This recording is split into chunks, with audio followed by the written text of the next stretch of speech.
Yo, what's up? Welcome to Kinda Funny Games Daily for Wednesday, January 15th, 2020. I'm one of your hosts, Blessing Adeoye Jr., and joining me, we got the force that is Gary Whitta. Hello. How's it going?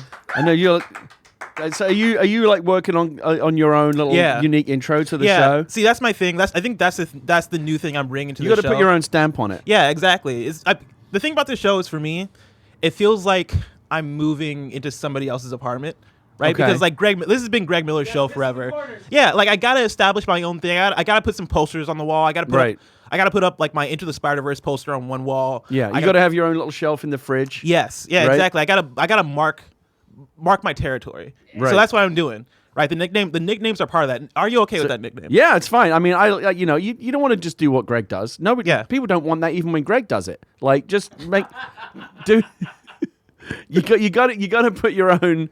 You got to put your own personality, exactly. on the show here. You got to make it your own thing. That's good. I like that. Yeah. You don't want the same thing I like hosting with Greg, but like when other people are on, I don't just want like Greg, exactly. tribute acts. I want your own thing. That's great. And that's exactly the thing. I've been trying to pick and choose. Like, what are the Greg things do I keep? What are the Greg things that I edit in my own way? And what are the things that I'm bringing to the show?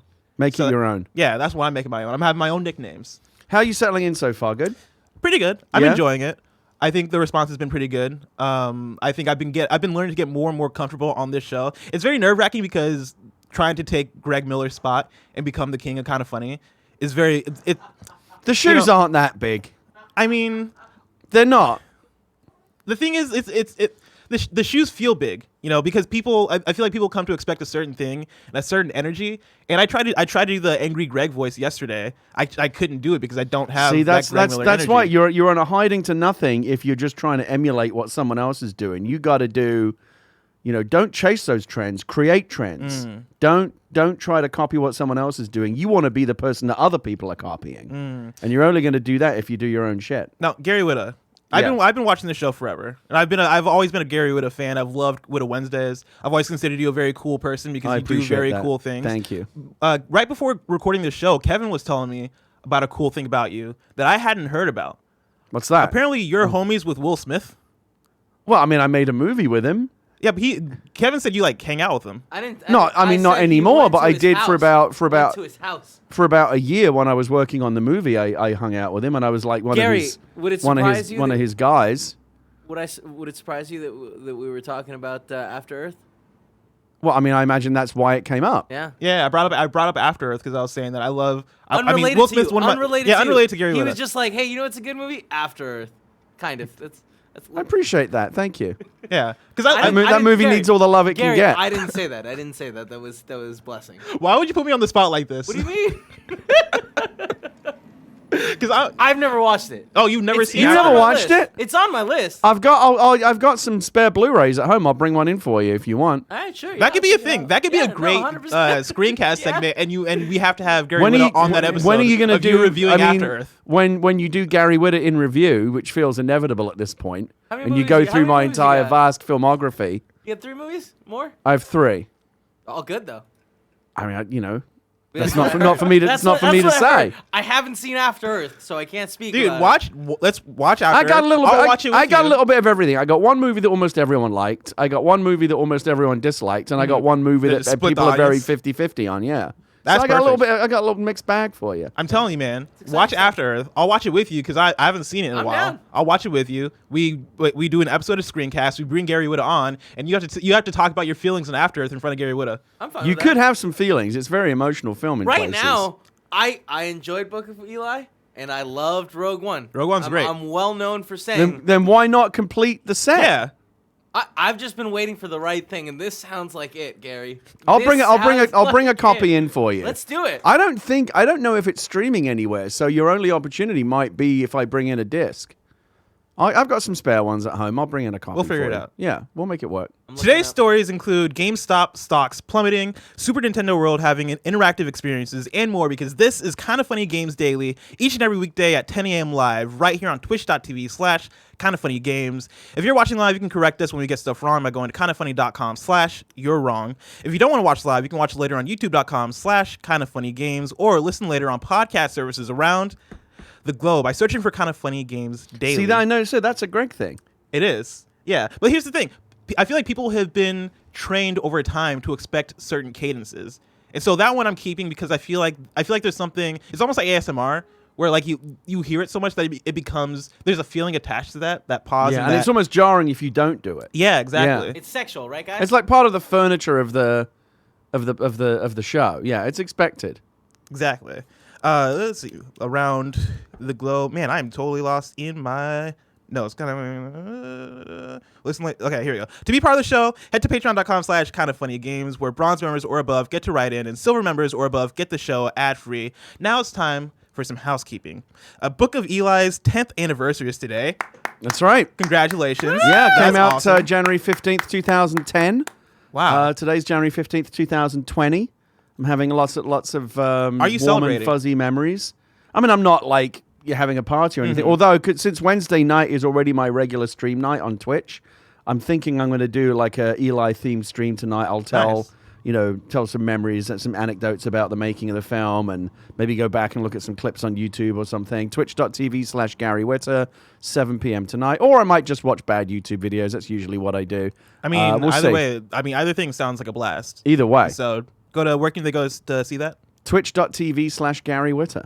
Thank you to our Patreon producers, Blackjack, Mohammed. Today we're brought to you by Upstart, Hymns, and QUIP, but I'll tell you about that later. For now, let's begin with what is and forever will be the Roper Report. It's time for some news. We have 5 stories today. Baker's dozen! And let me tell you, Don't get excited. it's a slow news day. Don't get too excited. I had to dig deep.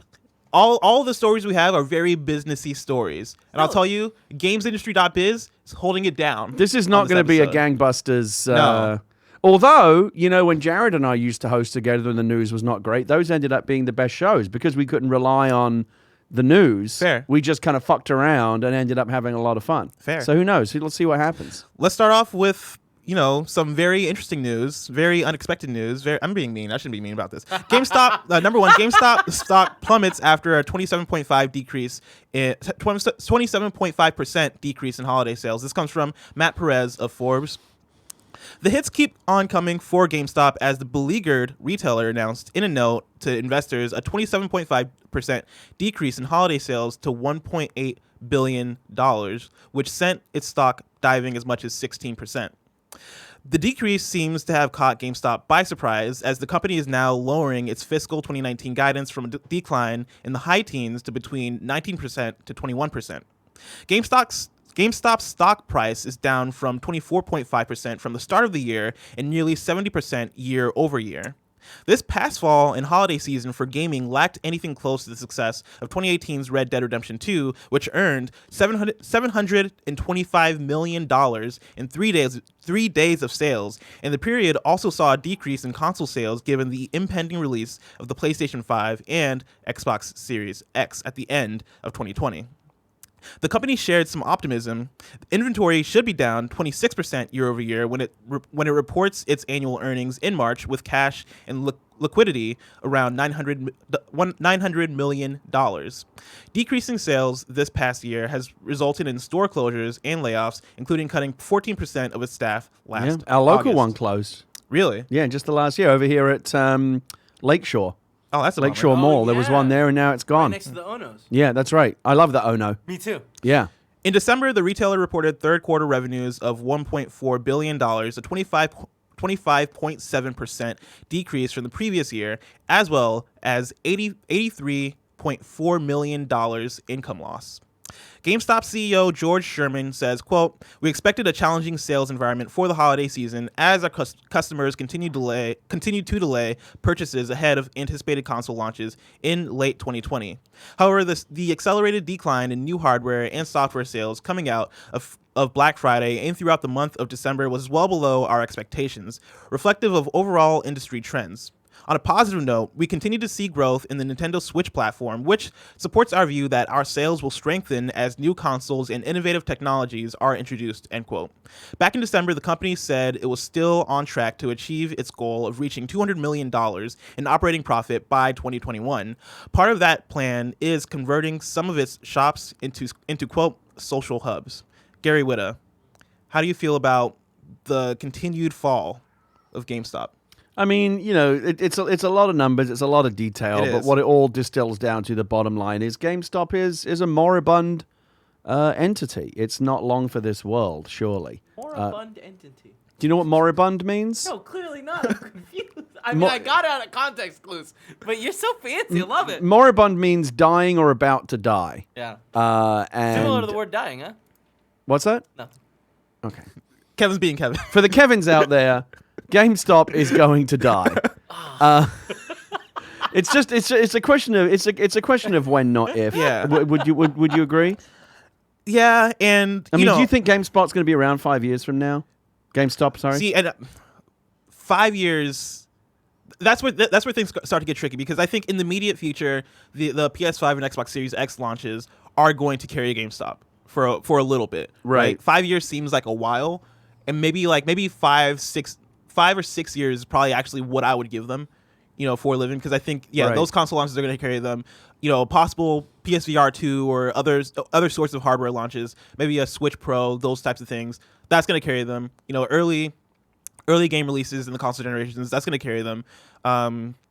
But yeah, like at a certain point, especially later on in this next console generation that's coming up, I have little hope that GameStop can really survive, right? Like they're doing the thing where they're converting some of their shops into social hubs, but how far will that really carry them? I want to idea. get to that in a second, but just in terms of like the trend line. Yeah. I agree with what they're I agree with what they're saying. That the short term picture is that yes, we're at the end of a console cycle. People are less excited about buying games. They're certainly not buying hardware because they know the new stuff is coming this year, and I'm sure they're right that in 2020, when the new hardware is available, they'll see it uptick a little bit. But that's in the short term. In the long term, the trend line is only going to continue to go down. Think about it, as more and more people get faster internet connections, and companies, the big publishers, the Microsofts and the Sonys and Nintendos of the world, are going to increasingly want to push customers towards buying digital, because it's so much a better deal for them if you buy digital, because there's no retailer cut, because you're buying directly from them,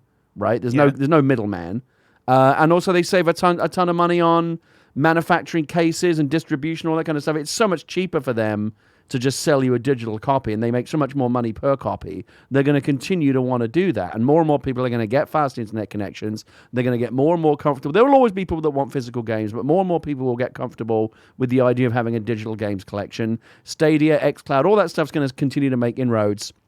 And what I think is interesting is the only thing that I think GameStop can hold on to in the long term is this idea that, when like Amazon became a big thing and started to threaten bookshops, but people will still always like going to bookshops. Yeah. And in fact, there's been a little bit of a rise.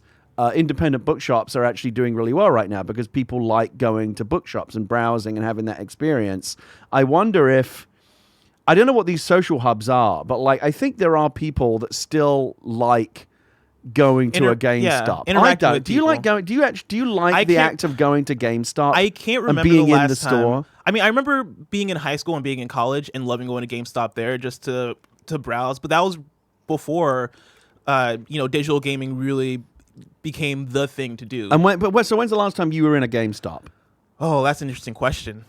And you're a games guy. Yeah. So I think the last time I was in a GameStop was probably late last year, or not even last year, late 2018. And did you when go I bought in? PSVR. Did you go in because you wanted something, or just to browse? Or No, I went in just to get a PS. I think I got the PSVR. Actually, no, I got the PSVR on Amazon. I think I went to buy peripherals for PSVR. So I went to buy the motion wands, and I went to buy like a cable or something. Right. It was physical hardware stuff that I wanted used from GameStop. Right, and that was a very specific case of me wanting to get a cheaper deal on stuff that I needed for my console.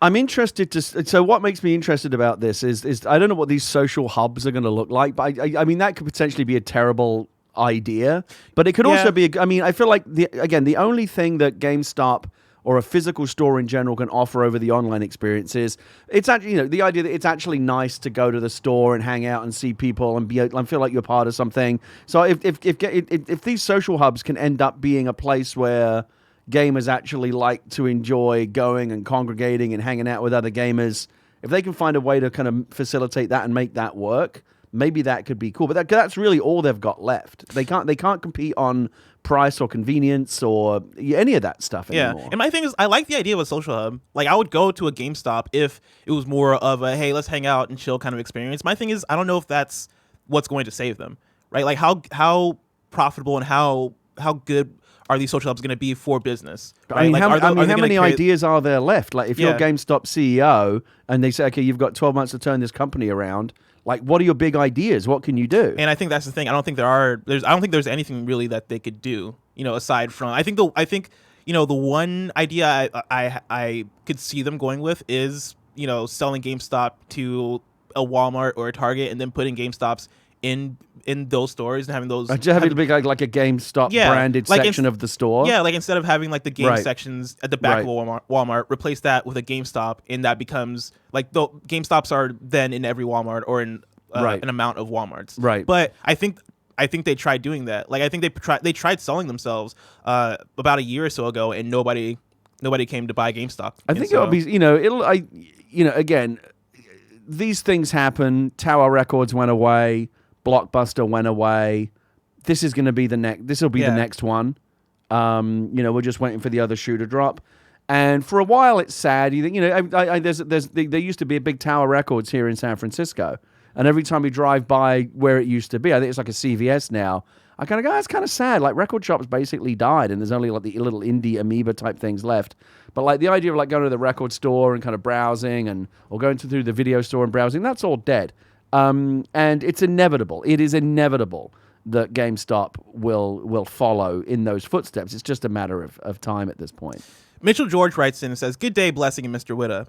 With news of GameStop's holiday sales dipping 27.5%, are we moving towards a market where buying a physical box is a thing of the past? With Stadia and xCloud, there is a higher barrier to entry of having decent internet, whereas being able to walk into a store and buy a box is simpler. I know that at least in Canada, we really only have 2 to 3 big box options for buying consoles, being Walmart, Best Buy, EB Games, Amazon. Fewer options will give retailers less incentive to offer promotions on the boxes themselves. Thanks for all you do." So, do you think buying a physical box is a thing of the past? I don't know if it will ever be. I think in the long term, yes, it will be. I think we'll get to a point where internet connections are so fast and so convenient that you can buy a game practically instantly, and there's almost no download time. And you're going to ask yourself, why would I go to the store? Why would it again? But there'll always be people. I think there'll always be people that want to. It's the same reason that like some people like e-reading, but some people just want the physical feel of a paper book in their hands. Some people want that physical copy. They like having their shelf. They like having their discs. They certainly like not being held hostage to, DRM and the company suddenly saying this game's no longer available. They want to be able to play the game on their own terms and feel like I own this disc. Yeah. And people have security in that. But I think what will happen is I think it'll eventually. This is maybe I don't know how good an analogy this is, but I think that physical games will end up becoming like vinyl. There'll be a niche. There'll be a niche thing for real enthusiasts. I think the one thing that holds that back is that I think at a certain point we are going to get consoles without disk drives, and I think we already have that. Yeah, but I think like that might become a standard. But I think we're a few generations down from that. But I think in a few generations, right, by like PS7 maybe, right? I don't know. I'd be willing to believe. I mean, we're at the start of a new generation, right? Which is going to last anything between 5 and 10 years. I'd be willing to believe that the next one after this, the PlayStation 6 and whatever wackadoodle name they come up with for the next Xbox, I'm going to be willing to believe that those could be diskless. The next generation after this, like overall, like no disc options at all. Yeah, I really feel like what you're saying about the video games could become like vinyl. Like the difference there is like vinyl has a different sound like profile, right? But when you download a game, there's no difference there. No, I mean, I agree. Like the appeal of, I'm not saying that the appeal is the same. I'm just saying it'll end up being a niche thing for enthusiasts, the way that vinyl is. But I mean, my thing is like if we get to a point where consoles just don't have disk drives, then discs won't be available unless they sell special versions of consoles that do have disk drives that people can go out and buy their physical versions of games. Then I don't know how that's possible. Unless we're talking about people buying older games for older consoles. I mean, when you build a PC now, When my last 2 PCs have not had disk drives in them. Who needs them? Wait, but that was your choice. You built it, right? Yeah. When you buy a PC, I'd say the majority that I've seen. Most pre-built PC. I mean, again, there's not really most pre-built PCs that I see these days don't have it. They have it. It's an option, but I don't think it's standard anymore. I think if you go to Best Buy, it's still pretty standard. The Blu-ray drives. I think it's happening more and more though. Tell us when you're wrong. Tell us when you're wrong. But I'm seeing more and more laptops being sold without disk drives. Oh yeah, and people don't blink an eye. That's a size thing though, right? Because taking out the disk drives allows you to make it a lot thinner. But I'm trying to think the last time that I owned a PC game on disc. I don't even know what they look like anymore. What does a boxed PC game look like? I wouldn't even be able to tell. I have no idea. No idea. GameStop doesn't stock them anymore. Like what? Who would? It's mad. And I think that's the difference, right? I think for PC, like if down the line, I think if you really want to have a PC with a disk drive, you can build a PC with a disk drive, or you can probably buy a PC with a disk drive somewhere. Whereas consoles, right? Right now we only have 3 versions of the PS4 available, being the base PS4, the PS4 Slim, and the PS4 Pro, right? If however many years down the line the PS6 comes out and there is no version, like you have a couple versions of the PS5 or PS6, right? But none of them have a disk drive. Then it's like even as a collector, you can't really buy physical discs for it. I mean, another theory is that maybe the PS6 comes in 2 versions, and that's kind of the transition generation, and the PS7. Yeah. Just again, by that point, I'd be totally willing to believe that discs are. Look, when's the last time? Look, again, think about music, think about movies, think about games as the third kind of big pillar of that. When's the last time you popped in a CD? Who even does that anymore? Yeah. And I don't buy Blu-rays anymore. I buy all my. Does, and he is the person that I think that would keep buying discs. And again, there will always be those people, but in terms of the mass market, the vast majority of consumers, the CD market is dead. Spotify, iTunes killed all that. Yeah. Blu-rays are increasingly. I'm a movie enthusiast. I'm a movie collector. I used to buy Blu-rays all the time. I can't remember the last time I bought a disc. I still buy 4K. So every now and again, but I'm just perfect. But then what happens is there because the streaming isn't as good as.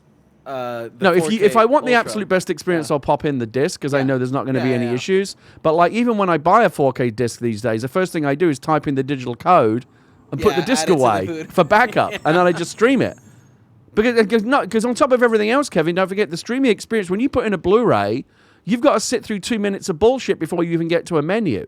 When you stream the movie, it just starts immediately. Like, it's a better experience in many ways. I think for me, the reason why I say that this is quite a few generations away, the idea of a diskless future for video games, is because internet infrastructure is very important when it comes to this. Like for Spotify streaming or for Netflix, internet infrastructure is huge, but video games are a bigger ball of wax, right? When you're trying to play a video game that's on a box, elsewhere in a server farm. I don't know, Blessing. Like 20 years ago, we were still on dial-up, basically, right? Many people were still on dial-up. DSL was a big deal. And now look what we have now. We're on the cusp of 5G. We've got gigabyte. It's not everyone, but it's a thing that many people have. Give it another 10, 20 years. And if the internet kind of curve continues to go upwards like that, our internet in 20 years is going to be so blazing fast that we're going to be downloading, 20 gigabyte games in 30 seconds. And we're just not... The idea of going to the store and having a physical game is going to seem so anachronistic. The way that listening to music on CDs does now. Mm-hmm. It's inevitable. I would absolutely love that. But I do think when you take the whole... I mean, if you take the whole of U.S., into account, right? Look at different parts of the country that have different levels of internet. Yeah, I think some places will progress slower than other places. Then you look at around the world at people who maybe in other countries that have that can buy PS4s but don't necessarily have the greatest internet, and so they play. Don't forget though, America is not the be all and end all of internet. The American internet is actually shit compared to a lot of what they have in Europe and the Far East. Mm-hmm. Their internet makes our internet look like a joke. So it's actually, I imagine that other countries like in Europe and Korea and places like this will be even more enthusiastic to make this jump. It's going to happen. There will be people that always want their discs in boxes. I understand. I totally understand it. it's it's going to happen, and as a result, GameStop's going to go the same way as Blockbuster and Tower and all those places. We'll see. How many years do you give GameStop? 5. Yeah, I'm pretty much the exact same. I would probably also say 5 or 6. Number 2, Super Nintendo World is to focus on, quote, interactive experiences, end quote. This is from Rebekah Valentine over at Gamesindustry.biz. Universal Studios has come forward with more details about the Super Nintendo World area opening at its Osaka theme park this summer, saying the park will focus on physical, interactive experiences. Super Nintendo World will include rides, shops, a restaurant, and, quote, interactive gameplay, all themed around Nintendo properties, particularly Mario. Attendees will receive a wristband that, combined with a phone app, will allow them to collect coins and character stamps as they travel throughout the park. In addition, the wristband in-app can be used to complete, quote, key challenges that will lead to working together with other attendees in, quote, boss battles. Further details about these experiences were not given. Quote, think of Super Nintendo World as a life-size living video game where you become one of the characters, said Universal creative CCO Thierry Koo. Quote, you're not just playing the game, you're living the game. You're living the adventure. Nintendo's most iconic locations and experiences will be brought to life, including Mushroom Kingdom, Peach's Castle, an incredible Mario Kart ride, Bowser's Castle, and more. Super Nintendo World is planned to open in the Osaka Universal Studios location in time for the summer 2020 Olympics. The Singapore and both United States Universal Studios parks are planning to follow suit with their own Super Nintendo Worlds in the future. This sounds like some Jurassic Park type stuff, man. I'm into it. Being able to actually sounds experience, great. And we talked about this before when the first details of this theme park attraction leaked or came out. There was a lot. I said at the time that I feel like the whole Kind of Funny crew should go. Dude, you should go to Osaka, film a bunch of content, make videos, and like you guys. If you guys don't do that, then I don't even know what to tell you. You got to do it. I would be 1,000% in. Do I want to come? Yeah. You going? First you class? coming with us? First class. First class. Wait. I'm sorry. We're flying you all of a sudden? Well, how do you just said, do you want to come? Well, yeah, but I thought you'd just come. I sounded like you were inviting me. Are you fucking paying for this trip? What are you doing? Trying to get What? you getting No. you filling this kid's head full of Osaka dreams over here? You got to spend money to make money, Greg. Have Kind of Funny. I've spent a lot of money and I don't feel like we're making anything. Have Kind of Funny. Fly you out there. But get some cheap. It sounds like a good idea. Get a fucking Groupon or something. Fly out there. I've never flown and first shoot class. a bunch of. You can have this. This could be a whole. That's out of your head, son. I like what I'm hearing. The Kind of Funny's never paid for me to be first class. They ain't fucking putting you up first Kind of class. Funny crew on a jolly to Super Mario World in Japan. Yeah. That's a whole week of I like content. the way Who he wouldn't want thinks. that? This would be through the roof content for you guys. I like the way he thinks. And what for the Specifically cost the of a first handful class of part. fucking plane tickets? What are you kidding me? And hotels and food. Okay, but it's still like. Do you want to invest in this business, Greg? Fuck do you. Want to you. see Kind of Funny You grow? know how much we've invested in this Making great business. points. I don't know what to say. We just found a 4,800 square foot studio. Yes, Greg. Shut up, Barrett. What do you think? Ah, yes or Barrett, no? you in? Yes or no? First class to Osaka, me, you. This is literally Gary you waking Whitta, up and like, we're writer like, of oh Rogue man, One. we're gonna have a vegetable Look, casserole. And Greg, you're like, oh no, yeah, what Greg, kids do you want a pizza party instead? You and me will fly first class. We'll put the kids Alright, in so the back fine. in economy. Okay. And Now we go. By kids, Yeah. you mean Barrett and Kevin, right? I'm with you guys in first class. Yo, like, I hate flying, but I'll do this. Of course you would. Of course, Dude, I'm down. I guarantee you right now that Kevin, what's the chat saying? Did chat want this content? No, they're saying we need to save money and put it towards the new studio. Of course they are. Literally are. all of them are They're a saying very that, prudent bunch. The best I friends. don't know, man. Zyger here says he's all about it. When is this? When's this open? Summer. Yeah. This summer. Well, I guess we have a new fundraising goal on the thermometer Yeah. for the final 12 hour. If we hit $200,000 in the February or January. Kind of funny goes God, to the summer What's 2020 Olympics. look up the cost of an economy plane ticket from San Francisco to Japan. It's probably not that much. I bet you could do it. You're not going to send everyone, just send a select few. And You then, just Greg, said everyone. everyone. And then but not everybody, but a select few. And that way Can you you select can them? have a little contest Sure. for among the Kind of Funny crew here for Sure. like who deserves wants to be go. Gary and Greg's you can kids? have the stuff eating out of your hands for months. What trying kind of to, contest trying would this be? Trying to claim one of those prime spots to Sure. Japan. I'll fight to the death. Have it like The Bachelor. Every week you give a rose to someone who gets to go to See, now Osaka you're with speaking you. Tim's language. Yeah, You got right? That. Yeah, okay. Right? Kevin, what Line do you got for me- everyone What do you up. got for me on prices over there? Oh, I didn't look it up. No. All right, have a great show. Gary, what do you think they mean by interactive experiences? What does that look like to you? It's hard to say, but I mean, we're seeing the beginning of theme parks kind of becoming more gamifying. Yeah. I actually gave a speech at Walt Disney Imagineering a couple of years ago. Oh, wow. They had me come in because they were interested in. Fucking cool. Right? I don't know how to respond to that. Everything about you's cool.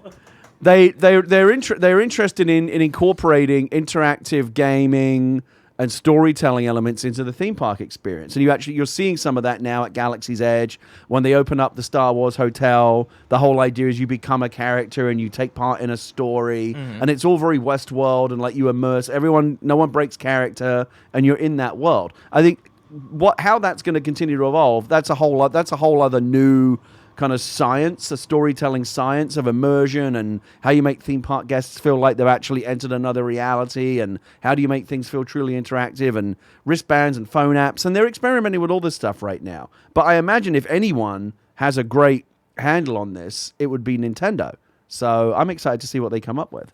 I want a Mario Kart ride where you're actually just playing Mario Kart in carts. Do you want to you just want a go-kart track, basically? I just want to go kart track with weapons, where I can just throw shells at people or like Dude, I'm all flip people about up with that. bananas. I'm all about right. that. Like they don't have Sounds to actually crash, but like a sort of like But even if the car just shakes, yeah, when even you if the shoot car him, you know like their what I mean? cars like shake or their or cars just like veers left, just veers Yeah. left. just veers left into a wall. Yeah. I mean, they got bumpers and shit. It'll be safe. The idea that I'm gonna be in actual Bowser's Castle is kind of terrifying to me. That strikes me as very Jurassic Park. Like, what happens if all the Bowser's minions kind of go crazy? But I'm into it. Oh no, they've lost it again. I'm being kidnapped. That kind You of guys thing. have to go. You got to go to Japan. You got to go. You're getting us all worked up. I mean, this also is. Yeah, because it's exciting. It's something you want. But yeah, it's exciting hanging out with my friends in like a cool place, doing cool things. This is also coming to Universal Studios, so we could just wait. But I also do want to go Filthy to Japan. casual. Yeah, that sounds cool. Let's wait. That's what cool. I know. people do. I want to You know go Gary as soon as Whitta's possible. I'm gonna just saying. wait. I'm just saying. If Greg guys are Miller doesn't supposed to be want on to the fork cutting up, edge. if Greg Miller doesn't want to fork up the money, I Kind get of it. Funny doesn't I wait. get it. Kind of Funny fucking seizes the moment. Kind of Funny leads the way. Kind of Funny is at the cutting edge of fandom. Speaking of cutting edge, number 3, Valve Index is out of stock around the globe ahead of Half-Life Alyx. Launch. This comes from Haydn Taylor over on Gamesindustry.biz, and I want you guys to count because this is the second story from Gamesindustry.biz, and it's not the last because they're out there carrying the industry on their back, actually busting out really great news stories when there were none other news stories today. And so shout out to Gamesindustry.biz. As the March release date of Half-Life Alyx looms, the Valve Index virtual reality headset is currently sold out in every region except for Japan. That's according to data from Road to VR, which found that Valve's high-end headset is out of stock in 30 out of 31 regions. Quote, "We are working hard to build more units and meet the high demand," end quote. A Valve spokesperson told Road to VR, quote, "We are targeting to be back in stock before Half-Life Alyx ships." Valve revealed the next entry into the popular Half-Life franchise would be a virtual reality exclusive in November last year. With Index units having sold out across the globe, despite a hefty $999 price tag, there appears to be some credence to the idea that Half-Life Alyx is the long-awaited killer app VR. Kevin just brought up a screenshot from Twitter. It's Greg tweeting an image and saying, "God damn it." It's our Slack. It's Joey saying, "Wow, I can't believe Greg's bringing us all to Japan. Thanks, Greg." And then Nick Sarpino replies, "I've always wanted to go to Japan." I think it's happening, everybody. The momentum is building. Nick went to Japan last year. Imagine how that vlog would look. Oh, wait, did you guys go to Japan last year? No, Nick went to Oh, Japan. Nick. That's funny. It's real funny. He's a That's funny. guy, I didn't yeah. realize that. I tell you what, I want you guys to go to Japan so much. I'm going to get the ball rolling. Dude, let's do this. I will personally pay for Kevin's airfare to Japan. Fucking Let's hey, freaking go. Let's freaking go. Greg Miller, can you top that? Greg Miller, can you pay for mine? Where you Let's at? start this fucking hype train right now. I'll do it, Gary. I'll go to Japan by What if- myself if I have to. What if we can get all the part timers to like sponsor like each of us? Do you think Imran I don't is? think we pay him You don't enough. think Fran? I don't think we pay him enough. I've seen Fran's hair. You, That man you obviously spends can't. You obviously money. can't send everybody because there's a lot of you here. I- but you could send earlier- like I would send like at least 5 of you. Gary, earlier. Kevin's today- already in. I've got today- him covered. Moments ago, you said. Hold you on, would Barrett's send back all on of the us. Barrett's back on the mic. I'd say Kevin doesn't need to go. Okay, I will stab you. I will stab you in the leg. I will stab you. I think Kevin is the unsung hero, the guy behind the scenes who makes the magic happen. just never hear him talk He's- about he, Nintendo. he should get his special Make-A-Wish You know day. what? You know what game I finished off? Here's the thing, right? One of our thermometer goals for this month is the basketball game. We can draft teams, right, and have it be we can compete in a basketball game for who gets the rights to go to Japan for Nintendo World. Oh, that would be great. Except for me. That would be That would awesome. get violent though because I'm I'm fouling all- everybody. See now, this is, and now the run up to it becomes content. Like Exactly. like the Bachelor style apprentice or whatever you want to call it, like the contest to decide to figure out who gets to go. This is weeks of content before you even get to Japan. Gary's making This points. shit pays for Can itself. we have him on every single day? Please. Expensive. Fair.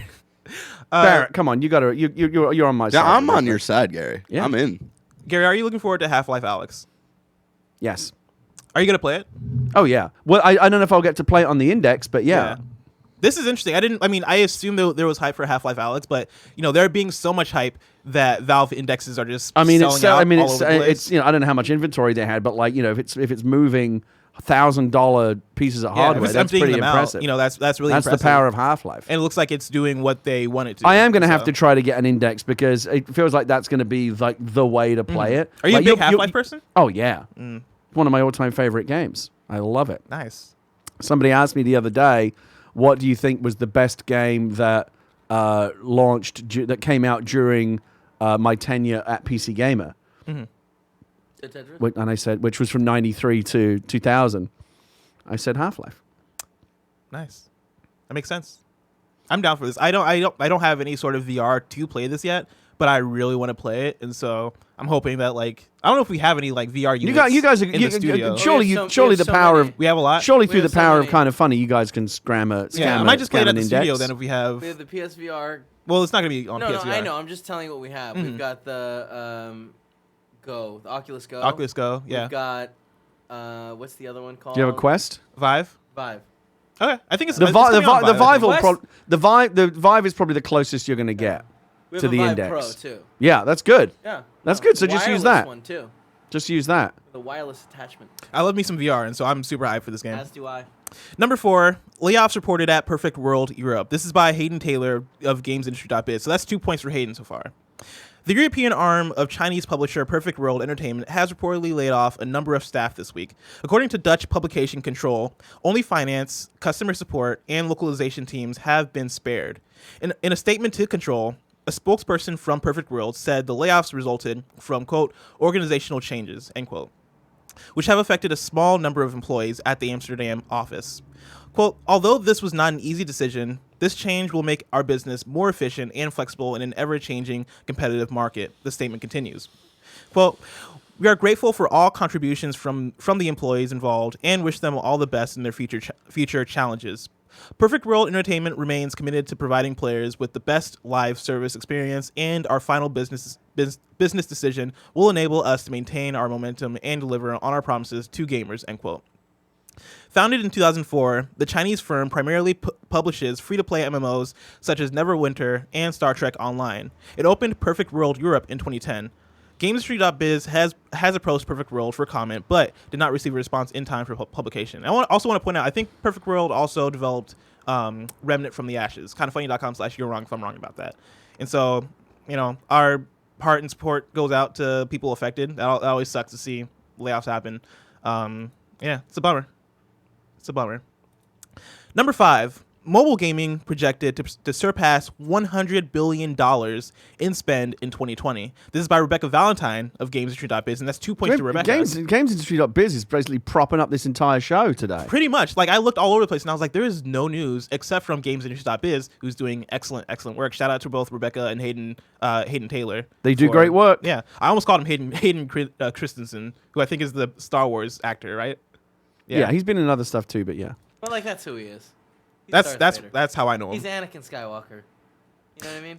That's Mobile who he gaming is. continued to grow in 2019 with App Annie predicting the industry is on track to surpass $100 billion in revenue across all mobile app stores in 2020. According to its State of Mobile 2020 report, mobile game spending neared $90 billion in 2019 and made up 56% of all gaming spending last year. Mobile game spend was 2.4 times that of spending on PC and Mac and 2.9 times that on console. In total, App Annie found 1,121 mobile games that brought in over $5 million and 140 games that brought in over $100 million. By downloads, casual arcade games made up 47% of all mobile game downloads, with casual puzzle games making up 21%. Overall, all casual games made up 82% of all mobile game downloads. But despite only making up 18% of all downloads, quote, core games made up 55% of time spent in them. Broken down, action games took up 38% of the total, RPGs made up 7%, and other genres were 10%. Core games also made up 76% of spend, led by RPGs with 38% of the total. So, Gary, mobile games are a juggernaut, It apparently. really is a slow news week, isn't it? Yeah, it is. That was the best I could do. But I mean, that's a really impressive number, right? 100 billion projected this year. Gary, I'm excited to see when mobile games hit $200 billion in spending. But that's so far away. If I wanted to know what is coming to mom and grab shops today, where would I look? The official list of upcoming software across each and every platform, as listed by the Kind of Funny Games Daily Show hosts each and every weekday. Yeah. Out today, we have Light Matter for PC, Gravity Error for PS4, Demolish and Build 2018 for Switch. Why is this 2018 game coming out in 2020? There is No Tomorrow for PC, Basic Warfare for PC, Frostfod for PC, Last Shot for PC, Greyland for PC, Romance of the Three Kingdoms 14 for PC. Wow, Romance of the Three Kingdoms is still going. That's a really old I never heard of franchise from back in the day. Oh yeah. What kind of game is it? It's like I think it's like a tactical, like a turn-based historical strategy kind of thing. That's what I would guess from the name. Cool. Spellsword cards, Dungeon Top for PC. And then Apex Legends Grand Soiree event kicked off today. For the next 2 weeks, the game will feature a series of special modes along with unique challenges and rewards. And then also, Star Wars Jedi Fallen Order has received a patch today. This comes from their subreddit. Quote, we had an update go live today on all platforms for Star Wars Jedi Fallen Order. Below, you'll find the details of what's in the patch. And so these are fixes and improvements. We fixed an issue where bounty hunters would sometimes get stuck in Zepho. Not only was the photo mode camera able to explode, and this is the second bullet point, not only was the photo mode camera able to explode rockets, it could interact with trigger volumes within the levels that could potentially break the game. We fixed this to ensure that you could continue playing the game after using photo mode. Unfortunately, this also means that rockets will be unaffected by the camera moving forward. And then they go on with some more bullet points, but I would encourage you to go to their Reddit if you care. They have a lot of stuff listed there, and it's a lot of fixes for Star Wars Jedi Fallen Order. And so if you're interested, check that out. And then as far as content for Jedi Fallen Order, pre-order content has now been unlocked for all players. This content includes orange lightsaber blade color. Is it pronounced Magito? Magito? I don't know. The planet? Do we not know? Megiddo campaign lightsaber hilt. Umberon campaign lightsaber hilt. BD1 skin. And Gold Squadron Stinger mantis skin. A lot of words there that I just don't know what they mean. Would that not Are be they Stinger? doing like real DLC for Fallen Order, like new quest lines and like actual like new content, Not like that we've expansions? heard of. They haven't no. talked about it. No. I think it's interesting that they're making this a really big deal because I half expected to click into that link and for them to be like, oh yeah, New Game Plus, but there's no New Game Plus, and I want a New Game Plus so bad. Blessing. Do you think it'll come? I don't know. I want it. I don't We'll think see. so. I don't think so either. I also want them to add fast travel after you beat the campaign. That'd be great. That would help so much with the platinum that I'll never get. New dates. We have Rustland Grand Prix for Crash Team Racing Nitro Field. And that's out January 16th. That includes a new character, new track, new carts, pit stop items, and champion cart and decal. Then we have Not Tonight Take Back Control Edition. Let's see here. Our politically charged satirical game set in a post-Brexit version of Britain will launch on Nintendo Switch on January 31st for $25, just in time for Brexit. Nice. Then we have PUBG Corporation has revealed the next release of seasonal content, Season 6 in Survivor Pass, Shakedown. The season begins with Update 6.1, which adds a brand new 2x2 map that is sure to bring intense and fast-paced combat right from the drop. All this and more will be available when Update 6.1 lands on PC live servers on January 22nd and console live servers shortly after. For those that want to drop into the action right away, the PC test server is open today. Then we have Hockey Manager 2020. The ultimate ice hockey management game will be released on Steam on January 31st. Then we have turn-based strategy and JRPG game Banner of the Maid releases in English in February 14th. And then lastly, the Shenmue 3 Battle Rally DLC pack will be available January 21st, 2020. Deals of the day. Gilly Brum writes in and says, what up, Blessing and Gary? While I can't vouch for the quality of the game, the Starlink Battle for Atlas starter pack for the Switch is only $6 at Best Buy currently. If you need a refresher, this is the Toys to Life Ubisoft Starship Fighter that had an exclusive Star Fox mission and characters on the Switch. This starter pack includes a physical copy of the game, an R-Wing model, a Fox McCloud pilot figure, and a few other pieces. Worth a shot for $6 if you want a new Switch game to try, or are just looking for a cool looking Star Fox ship for your shelf.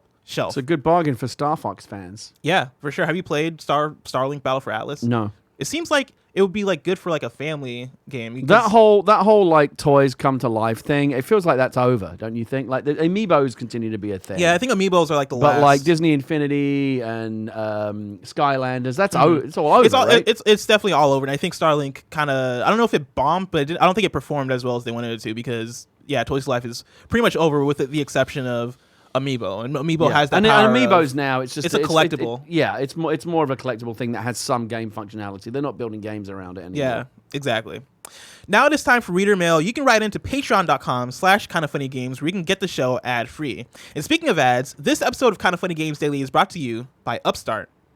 Between hitting the gym, eating cleaner, or learning a new skill, there are a lot of ways we can better ourselves in the new year. But I can't think of one that's more important than starting the year off tackling high-interest credit card debt.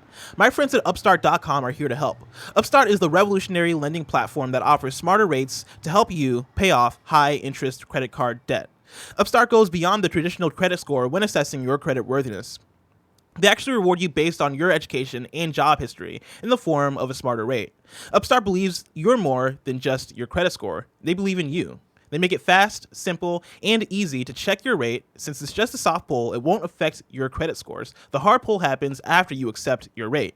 The best part, once the loan is approved and accepted, most people get their funds the very next the next day. Over 400,000 people have used Upstart to pay off credit cards or meet their financial goals. Free yourself from the burden of high-interest credit card debt by consolidating everything into one monthly payment with Upstart.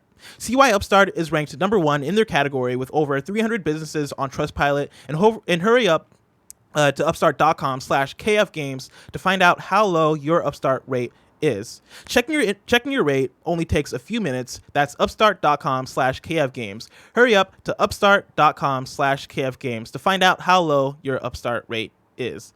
Now let me tell you about Hims. You've heard us talk about Hims and how they're helping guys look their best. And if you haven't yet, it's time to see what they're all about. There's a problem out there. 66% of men start to lose their hair by age 35. Once you've noticed thinning hair, it can be too late. Is that hairline slowly starting to move backwards? Any bald spots yet? Let me tell you, I've started to deal with my hairline receding, and it's not fun. If I knew about Hims a few years ago, it could have made a world of difference. The best way to prevent more hair loss is to do something about it while you still have some. I love how you put me on the one right after I started talking about my hairline. I'm like, thank God I have my hat on, so y'all can't be judging me. You going bald? my hairline's just receding a little bit. Not bald, I don't think yet. Fight it while you still can. I'm probably gonna start fighting. It's while I not still too late. can. It's too late for me. It's not too late for you. Thank you.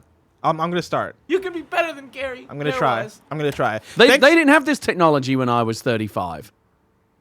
That saddens me. Yeah, it's Wait. really sad. How Yeah. old are you? I was gonna say. I'm like, I'm like trying to do the math in my head. I'm like, when did they really not have this technology? Also, do you think Blessing is 35? I'm just saying he's got until then to get on the horse here. All right. Because yeah, it all said right, 35 is yep, when you yep. start losing your hair. I mean, you don't know that I'm not 35, Kevin. No, I know for a fact you're 25. Oh, Or 26? 25. 25? Fucking Baby. He's a baby. I am. Thanks to science, baldness can be optional. Hims is helping guys be the best versions of themselves with licensed physicians and FDA-approved products to help treat hair loss. No snake oil pills or gas station counter supplements. These are prescription solutions backed by science. Hims was created by a guy who knows some men's health conversations are easier online than in person. No more awkward in-person doctor's visits or long pharmacy lines. 4Hims connects you to real doctors online, which could save you hours, completely confidential and discreet. Answer a few quick questions. A doctor will review, and if they determine it's right for you, they can prescribe you medication to treat hair loss that is shipped directly to your door. Try Hims today by starting out with a free online visit. Go to 4hims.com/gamesdaily. That's FORHIMS.com/gamesdaily. 4hims.com/gamesdaily. Prescription products are subject to doctor approval and require an online consultation with a physician who will determine if a prescription is appropriate. See website for full details and safety information. This could cost hundreds if you went in person to a doctor's office or pharmacy. Remember, that's 4hims.com/gamesdaily. Lastly, we're also brought to you by QUIP.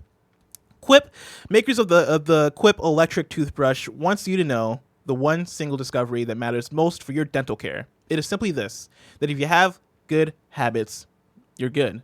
That means brushing for 2 minutes twice a day and flossing regularly. No matter what brand you use, QUIP makes that simple, starting with an electric toothbrush, refillable floss, and anti-cavity toothpaste. QUIP's electric toothbrush has sensitive sonic vibrations with a built-in timer and 30-second pulses to guide a full, even clean. The QUIP floss dispenser comes with pre-marked string to help you just enough. Plus, QUIP delivers fresh brush heads, floss, and toothpaste refills to your door every three months with free shipping, so your routine is always right. Join over 3 million healthy mouths and get QUIP today, starting at $25. And if you go to getquip.com/games right now, starting at you'll get your first refill free.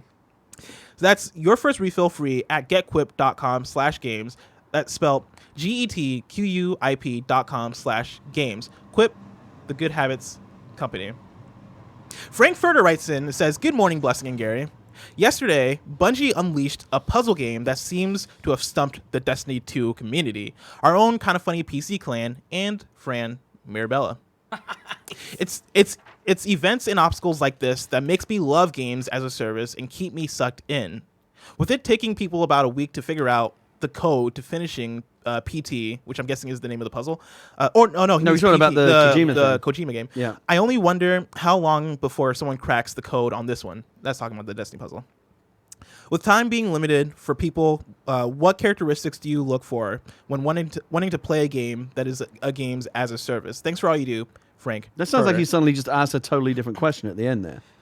I think he's more so PT is an interesting example, but I think he's more so talking about how, with the new Destiny puzzle, and that being like a thing that kind of pulls him into that type of I didn't know game. anything. Do you know what this is, this puzzle thing? Is it like something that's in-game? Yeah, I think this is something they patched in randomly, and Destiny people have just been trying to figure out. I think it's one of those things where there are clues scattered around the world, and like they're trying to like solve this one puzzle together as a community. And so I think that's what he's saying is like, what kind of thing attracts you to a games as a service when it takes time, when they're so time consuming also. These things generally get cracked really fast because now with the internet now, people are able to kind of crowdsource and hive mind these problems together. These things generally get cracked pretty quick, I think. I feel like with Destiny raids, it takes it takes just enough time. Like if you're invested, right, and you're paying attention, I think it usually takes like a day or two for raids to get figured out. And I think in the case of PT he's mentioning here, right, I guess it took people like about a week to finish PT and figure out what's going on there and how to solve those puzzles. Was there some trick to PT? I thought you just kind of did the loop over and over until the game ended. There were like patterns you needed to do. So you had to like There look were at certain things you had to you had do. to like Okay. zoom in on certain things, look at certain pictures a certain way,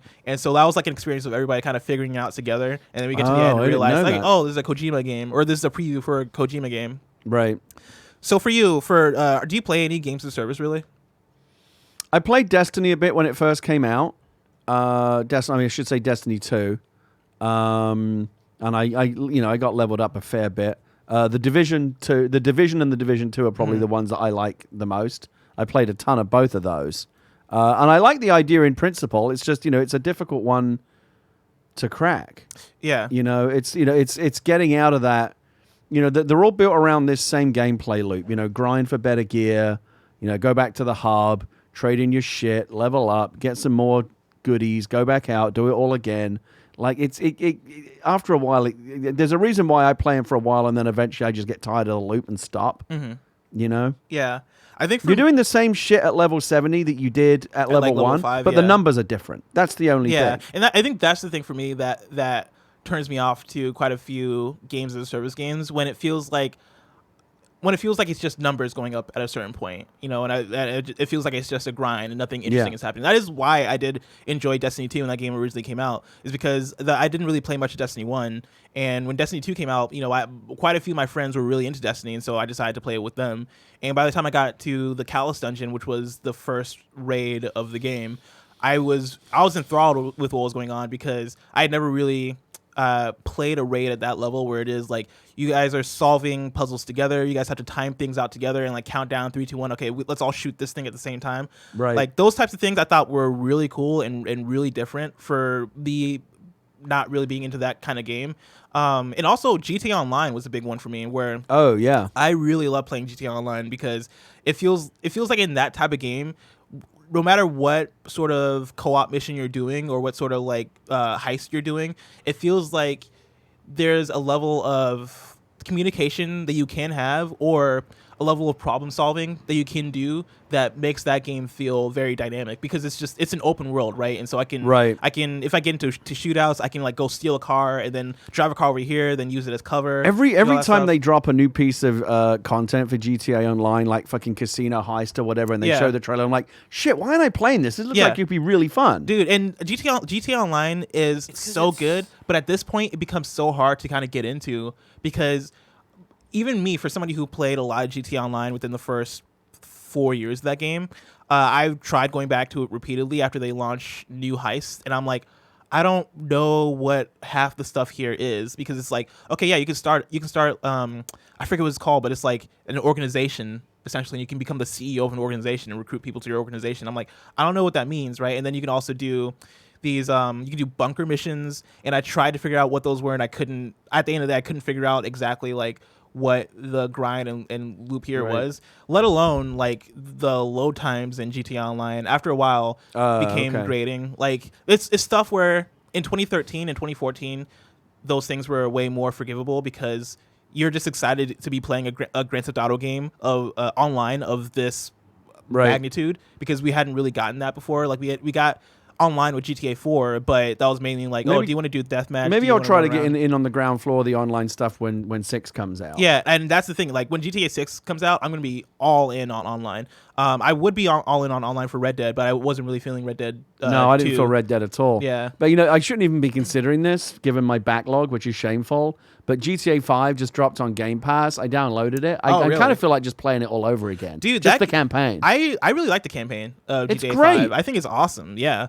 Rockstar, I feel like, tends to have pretty good stories. They're fun. And They're always I just good. love. I always just fun. love I love the 3 main characters in GTA 5. There's so much personality in GTA 5. Yeah. Right, between Franklin, Trevor, Great and Michael. soundtrack, so much fun. I used to play, and I haven't. And this was back on the last gen I was playing. I haven't even played like the remastered current gen version, but I would spend hours just like fucking playing golf and doing yoga and just fucking around and not even doing the missions. Yeah. But it was just so fun. You could just go do whatever you want. I loved it. Yeah, and like bringing that back to the question, right? Like, what do I look for in a games as a service to keep me in and have me spend my time there?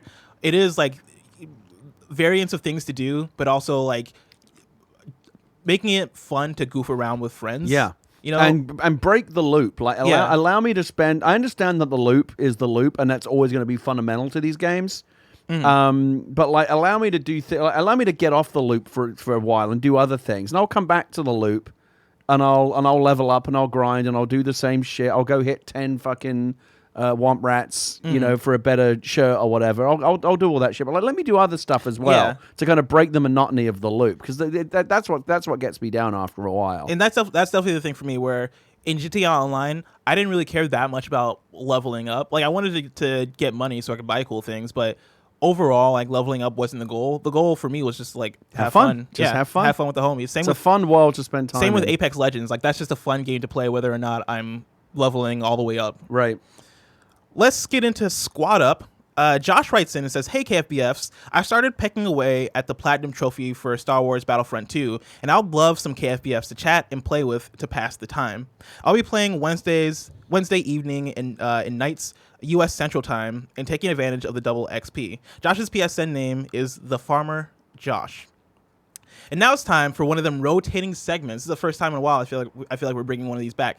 I'm inserting a brand new segment for Kind of Funny Games Daily. It's called Gary Judges You. I like it already. Gary, I think a lot of the Kind of Funny audience appreciates about you is that you have opinions about things. I do. Right? You're not afraid to share I have strong those opinions. opinions. You're not afraid to be outspoken. You're not afraid to be yourself. You know what they say? Opinions are the lowest form of knowledge, and I got plenty of it. And so since today was quote unquote a slow news day, even though our news did kind of take us. We're at the hour mark. We're We at the did hour it. We mark. filled. I feel like I fulfilled my contractual obligations. I still sat here for an Please hour. Get up and just leave. Everything else is peace out. everything As else we're getting is- into the Gary segment, we just peace out. I put out a tweet asking people to reply with their favorite video game mascot and why. And I want to read you a few, and I want to ask your thoughts on people's opinions. Okay. So you get to judge people. All right. Let's see here. Aaron Moeller here says Ratchet and Clank. How do you feel about that? I'm personally not a fan. No? No, I never did. I I played the new one. It didn't do anything for me. The problem with Ratchet and Clank is the same problem that I have with a lot of, I know I'm going to get ahead of myself here, but a lot of mascots that came out of the 90s. They're all basically poochy. They're all like, let's create a hero with attitude. You know, there was that whole era in the 90s of like every character had like a sly smirk and a hey kind of like poochy bullshit attitude, and none of it worked. It was everyone knew what it was. That it was that they were characters created by fucking marketing committees, and that's why none of them have really, you know, captured our imaginations. I feel like Ratchet and Clank is in that category. Do you have a favorite of like one of the mascots that have it's like the main guy and then like the guy that's like your backpack? So they have Ratchet like and Clank, Banjo-Kazooie and stuff like that? Jack and Daxter, like, you know, the coupled mascots. Do you have a favorite one of those? Toe Jam and Earl. Oh, I didn't even think about that one. That's a good one. That's the last one. That's the last one that I liked. I thought these are cool guys. Kyle Stevenson says Nathan Drake, strictly for the quips, is what he writes in. I like Nathan Drake. Do you think of him as a mascot? No. I mean, he's kind of become one in that whenever Sony does like a big marketing piece that's like all of their, you know, characters, Nathan Drake's in there. But when you think of a mascot, you think of like a more cartoony type character, don't you? Fair, yeah. I mean, I think so too. I think it depends on who you ask, and you can find it in different ways. But you know, what I look for in a mascot is that personality. There's Toe Jam and Earl. Didn't they just do a new one recently? Yeah. They brought it back, They right? did. I Yeah, believe last that year. we had them on our first game showcase, right? Freddie Prinze Jr. was there talking about it. Oh, Doesn't yeah, matter. that sounds familiar. Where does Back in the Groove, is that it? Is that what the new one's Yeah, called? but the Yeah, new one's back in probably. the groove. but where I have no context of what Toe Jam and Earl is. I just keep hearing people talk about him, and this is my first time hearing that one of them. They were very big in the 90s. One of them fits into the other one somehow. Wait, what? Really? Wait, no, isn't that what you were just saying of the backpack? And I think that might be No, not like- might be your own fan fiction, Yeah. Kevin. No, I'm just saying. Like, I thought you were saying pick one of these backpack guys. Toe Jam's not in Earl. Okay. Because I was like, I'm just saying. I mean, there's a where trend. is You know, Does it's, he wear, like, a strap it's the internet, Kevin. I'm backpack? sure you can find. I mean, yeah, you if can you look want to up- find content where like one of those characters enters the other, I'm sure you can Yeah, find it's it. not. It's Toe Jam and Earl, not Toe Jam in Earl. No, but I know, but, like, you- Ratchet it and can be Clank- Toe Toe Jam I- in I- Earl. I- I bet that's what the Rule 34 Yeah. version of it is called And here's as the thing, well. I had nothing against Toe Jam in Earl. If people, Don't do it, Kevin. I can be all about this. Okay, it's safe. It's good. You're all I mean, right. you can turn off the safe search though. Okay, don't actually turn off the safe search. Hey, I want to do so. I want to see if this still works. Google Knuckles, just the word Knuckles. no. Just do it. No. Just do it. I don't like it. I'm wanna scared. Oh no. Right, exactly what I thought. Now, so there was a tweet years ago that I thought was really funny. There was a comic. I think it was a comic book artist was trying to get like visual reference to draw a human hand knuckle, and he googled Knuckles, and it of course is this is all what you Knuckles. get. That's funny. And then he said, "Okay, I'll refine my search," and he googled human knuckles. Oh no. So try that. I want to see if this still works. Oh no. I'm Human. sure that it Google does. human knuckles. I'm very concerned. Yeah, see, like it's even worse. Oh. You don't get human knuckles. Oh, you no, get he's like hot. knuckles as though he were a human. He's I hot. get why I Look how fucked up that is. I'm always Look how far scared. down you got to get to even find like an actual human knuckle. Isn't that fucked up, I Kevin? mean, if you're looking up human knuckles, I feel like that's I'm- funny. I'm human always- knuckles, man. I'm always scared to look up Sonic stuff because it goes sexual. Oh so, yeah, I mean the Sonic guys. so quick. Like That's a fandom and a half right there. Now here's the thing. Look at this right here. That's, You don't- I mean, It's- I I kind of mean- dig it honestly. no, I dig it too. It's good. Yeah. I don't have any problems with that. Mike Chandro writes in and says, Do you have safe search on right now, Kevin? I don't think that's like it. Just Okay, no, you don't. yeah. Okay, so you're not seeing. So it's not that bad. Try Sonic fucking Knuckles. "Oh No, no." no. Mike, how do you feel about Glover, Gary Whitta? Mike Chandro Who? Glover. What's Glover? You don't know Glover from N64? This guy What game is that from? from Glover on Glover. I think it's called Glover 64. No, that one must have passed. Oh man, Seems Glover like I was missed the out on jam. that one. Yeah, dude. Oh, Glover was cool. The hell's Glover? You don't know? Does nobody in this office know Glover? No, I missed out. Not Donald this one. Glover. I just wrote Glover. What do you want me to do? This guy? Oh, it was an Yeah. N64 game. It was an N64 No, that game. one totally passed me by. Was it good? Listen, I was 6 years old. I can't make judgment calls if it was good or not. I think I liked it at 6, but Not feeling it. I really like the character of Glover. Let me do a couple Why has it more. only got 4 finger? Oh, where's the 5th one? The problem with the responses to this tweet is that too many people weren't taking it seriously. They were just sending in stupid, goofy ones trying to I'm get a telling laugh. you, block them. I'm gonna block them. Go in there and teach them a lesson. I'm gonna block If you've all the- sent I'm them a gonna block all the stupid one, mascot go and delete trolls. it. Now, John Seminario says Like cool spot. Cool Spot's a perfect example. Wait, what do you mean? There's no way that's a genuine. Cool spot? Yeah. As if that's Oh, somebody's man. favorite mascot. Another one from the Attitude Era. For sure, that was Tim Getty's favorite mascot for Cool spot. an extended amount of time. You got to be kidding me. Yeah. Matt Ayers. I love Cool Spot too. I don't want to make a big thing.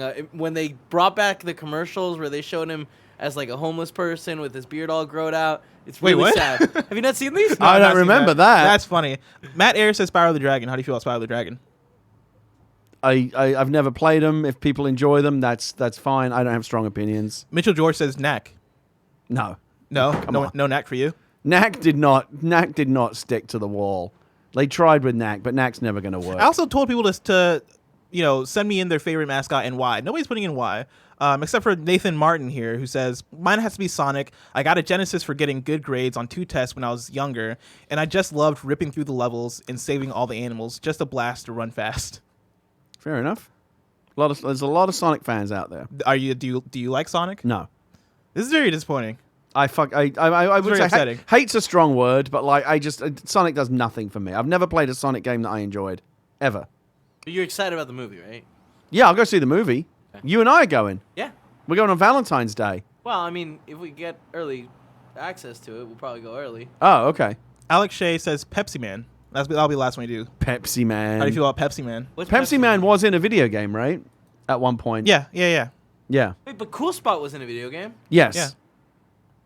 I This just is don't like- otherwise it why- wouldn't have come up. I don't understand why you're being so negative on Cool Spot. Well, okay. So, let's explore it. What do you like, Kevin, about Cool Spot?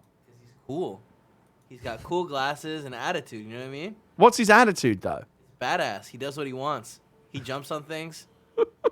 He's pretty rad. Let's continue this conversation in the post show. For now, let's get into kindoffunny.com/you're wrong and let's see what people have to Yeah, say. I want to talk about. I want to have a much more in-depth conversation about this. Let's see. Nanobiologist says in January 2019, GameStop had 2 potential buyers: Sycamore Partners and Apollo Global Management. So that's not you're wrong, but that's just adding more information. Yeah, asset strippers. Let's see here. Nanobiologist says, I did a quick look at the top PC searches on Best Buy website. Right. CD drive / optical drive isn't even listed as a feature or spec for them. Nobody What wants. about Blu-ray? What about Blu-ray drives? They're all Blu-ray drives now, guys. Well, yeah, optical drive. Whatever. Yeah. Yeah, that's what it was going to be. But nobody wants them anymore. Really? I could have sworn that's one of my favorite things to go in there and go and click the when you It's go a to waste Best of Buy. money. What are you gonna? You're never gonna use it. I mean, if you've got a good graphics card on there and you want to watch stuff, right? I mean, Why would you want to sit at your PC and watch a movie though? you connect everything together. Your PC is connected to your big screen TV. Nanobiologist says Remnant was published by Perfect World Entertainment. Let's see here. Giant Robot Gaming says, Blessing, I cannot believe you missed on reporting about the Smash Bros. Announcement tomorrow. We talked about this yesterday. Watch the shows before you try to Are they correct announcing me, a new people. character? Damn. Tell 'em. Yeah, tomorrow morning. And here's the Any theories on who it might be? So in the image, Sakurai was holding up a 3 like this, and I don't know if that was like just a cool peace plus 1, or if that's alluding to something. And so I think yesterday we were talking Let's about not get too in theories. Remember, Yeah. No, it's fun to speculate remember though. the Grinch theory. Dante is probably like the number 1 contender right now From Devil May Cry. from Devil May Cry. Okay. Yeah. And then there's Sora was brought up yesterday. I don't want to So hope. wait, what do you think the 3 signify? Devil May Cry 3 is coming to the Switch. Got it. What would if you could wave a magic wand and put any character in Smash? What would you do? Travis Touchdown from No More Heroes. That's a great one. I That's a love good No More one. Heroes. I That's think a- Travis Touchdown is a great character. I like that. I didn't expect that, and I like that you had it like right Oh there. yeah, You didn't even have to think. This is the thing I've thought about before. This is the thing that like keeps me up at night. Kevin, who would you like to see in Smash? I mean, I wanted Snake and I got him, so Yeah. you know what I mean, like that. You got him a while back. Yeah, no, I know. It was exciting back then. Were you excited when they first did that trailer when he came out of the box? Yeah, it was like, wait, how? And now it's upsetting because Nick is really good at him, and it's infuriating. Oh, it But, came back, and yes, be careful what you wish for. yeah. All right, I think that's gonna be it for kindoffunny.com/you're wrong, because the rest of them are pretty much adding information. Ladies and gentlemen, thank you so much for sticking with us and hanging out with us. Until next time, well, first of all, hang out with us in the post show if you're on Patreon. Until then, until next time, it's been our pleasure to serve.